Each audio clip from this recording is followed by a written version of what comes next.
légitime défense. La famille du défunt part de tirs sans sommation. Et il y a cette mobilisation qui continue.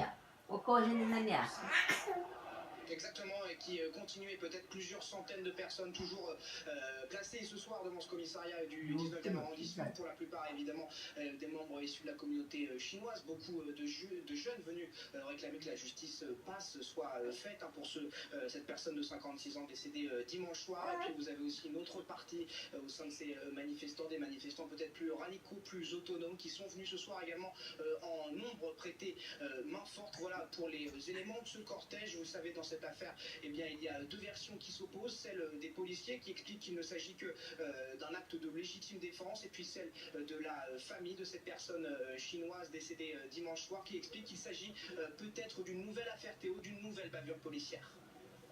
C'est son Gabriel Moret revenant en image sur ce qui s'est passé dimanche soir. Et depuis, grand angle reportage, Mélanie Bontemps, Benjamin Chambos, David Coulomb et Calif.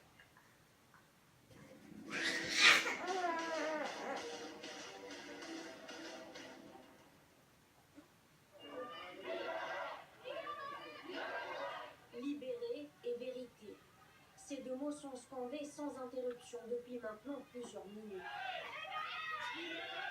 Nous sommes devant le commissariat du 19e arrondissement de Paris, le point de rendez-vous d'un nouveau rassemblement de la communauté chinoise.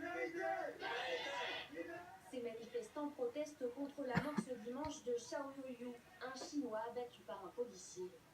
C'est pas normal en France, c'est horrible. Les policiers, ils prennent entrer n'importe chez nous pour tuer quelqu'un. Toute la communauté est très triste pour cette famille. Ils ont plusieurs enfants, une famille nombreuse. Donc on voudrait que la justice soit rendue pour la famille. Ils sont également venus réclamer la libération de manifestants interpellés la veille.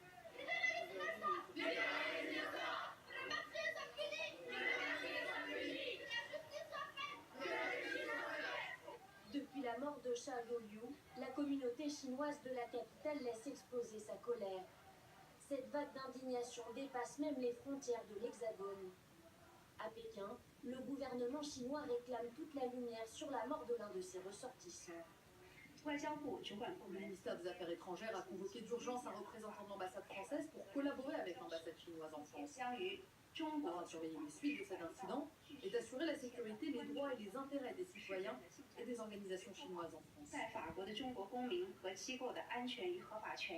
Tout a commencé dimanche soir, dans cette rue du 19e arrondissement, au nord-est de Paris. La police reçoit l'appel d'un voisin. Il signale un homme errant dans l'immeuble, un couteau à la main. Arrivé sur place, la BAC entend des cris provenant du 6e étage. Les policiers enfoncent alors la porte de l'appartement. L'individu armé d'un couteau s'en prend au premier collègue. Notre premier collègue dit « il est en train de me planter, il est en train de me planter ». Le second collègue qui est en protection fait alors à ce moment-là usage de son arme pour protéger son coéquipier, et l'individu décède de ses blessures. L'un des policiers est blessé à l'épaule. Cette version des faits est contestée par l'avocat de la famille de la victime, un homme de 56 ans, père de 5 enfants. Il n'y a pas eu de violence ni d'agressivité de la part de leur père. Quand il a entendu les premiers coups sur la porte, il était en train de faire du poisson pour ses enfants. Donc il écaillait le poisson avec ce ciseau. Il n'est pas question d'un gros couteau ou d'une quelconque arme blanche d'une grande ampleur.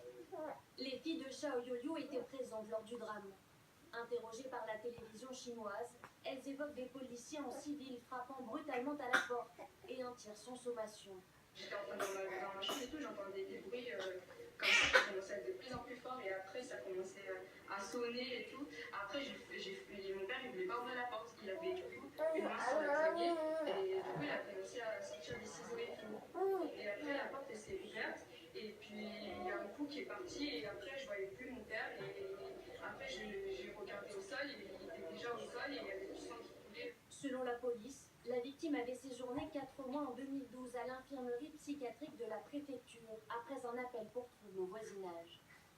Ce lundi, quelques 150 personnes se réunissent dans le quartier pour réclamer justice. Imaginez si un jour les policiers entrent chez nous, est-ce qu'ils font la même chose avec nous?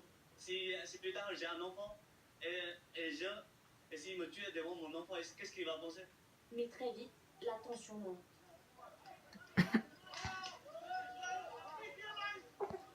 lancé de projectiles, gaz lacrymogène. Les heurts se multiplient entre manifestants et forces de l'ordre. Cet homme provoque un départ de feu au milieu de la rue. Des véhicules sont incendiés. Les policiers procèdent à plusieurs interpellations.